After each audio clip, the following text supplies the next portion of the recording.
niandike mimi barua, basi inshallah jambo jema. Akaitwa katibu mkuu, akaambiwa andike barua ya ndugu Rashid Martin ambayo nimeshika hapa mkononi. Inasema Ustadhi Rashid Martin, barua yake inasema Njombe, asalamu alaikum, amesalimiwa hivyo, yahusu kuteuliwa kuwa katibu wa BAKWATA wilaya Njombe.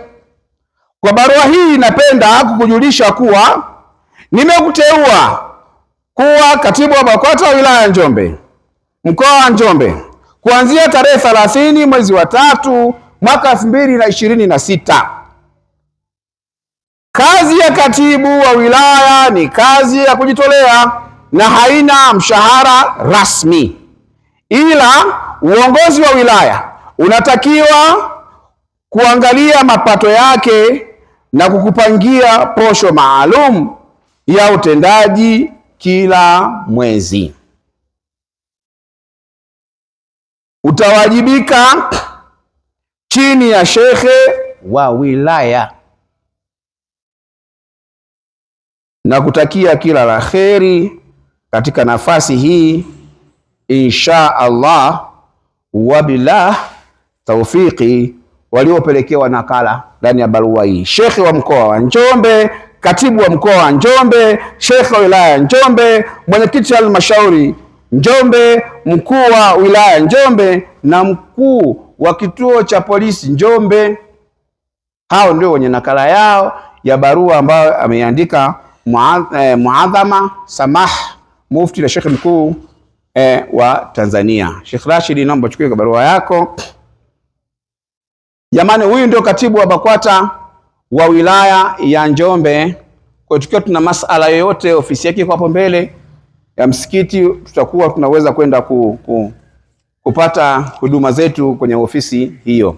Jambo hili ni kama limekwisha. Waislamu, barua mliokuwa mkihitaji baadhi yenu, barua imefika na hiyo hapo, na ili kuihakiki vizuri zaidi, kama mtaweza kaiangalia, pengine imeghoshiwa au iko tofauti, basi mnaweza mkaiangalia.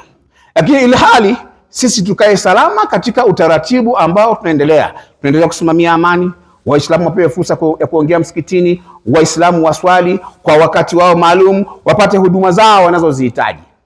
Msikiti huu ni msikiti wa BAKWATA, madhahabu yao ni Ahlus Sunna wal Jamaa, lakini haujaweka pingamizi kuwa Waislamu wengine wasiingie ndani ya msikiti huo. Hapana. Na hata kama mtu atakuwa madhahabu yake sio Ahlus Sunna wal Jamaa, lakini ataendana na sisi wenzake, basi atangulie hapa, akipewa nafasi na imamu atuswalishe, asome hutuba, afanye dawa katika msikiti huu, hakuna shida, ili mradi asiende kinyume na madhahabu yapo ndani. Tulikuwa tuna tasbihi humu ndani nyingi, naomba nimalize kwa kusema, wanazichukua wanazitia mfukoni wanatupa, wale watu wa madhahabu nyingine. Jamani, msifanye hivyo, ni kosa.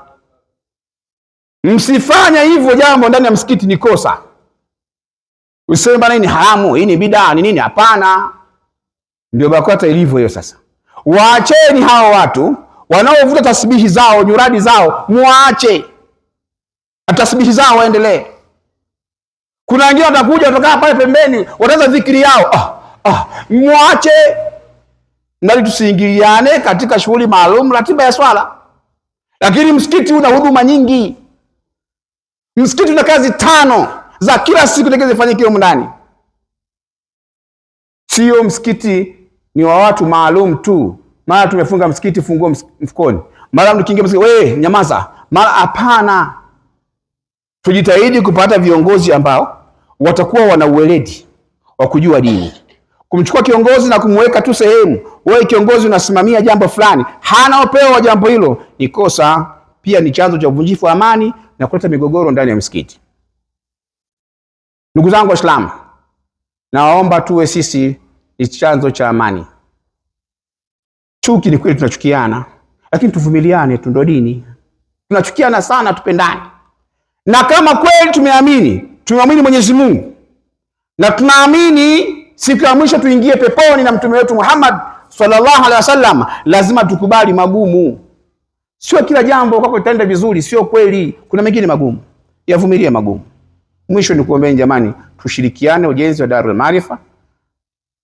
Mwalimu Darul Maarifa Makambako, naomba uje utoe salamu kwa maana tuweze kurudisha kwa imamu aweze kufunga na kuwaruhusu Waislamu kuendelea na shughuli. Assalamu alaikum wa rahmatullahi wa barakatuh.